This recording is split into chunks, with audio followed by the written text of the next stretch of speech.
The starter motor solenoid is a crucial component of a vehicle's starting system. It acts as a switch to engage the starter motor and crank the engine.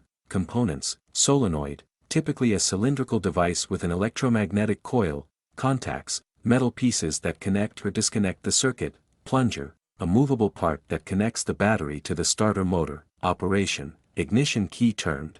When you turn the ignition key, it sends a low voltage signal to the solenoid. Electromagnet activation, the signal energizes the solenoid's coil, creating a magnetic field. Plunger movement, the magnetic field pulls the plunger inward, closing the contacts. Circuit completion, this action connects the battery to the starter motor.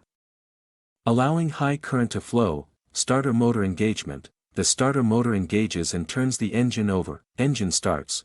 Once the engine starts, the ignition key is released, cutting power to the solenoid. Disengagement, the plunger returns to its original position, opening the contacts and cutting off power to the starter motor.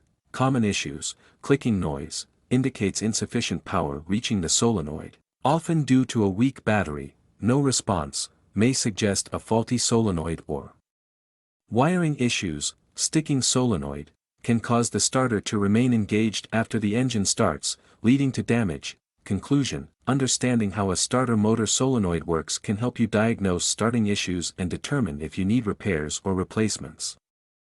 Always consult a professional if you're unsure about any electrical components in your vehicle.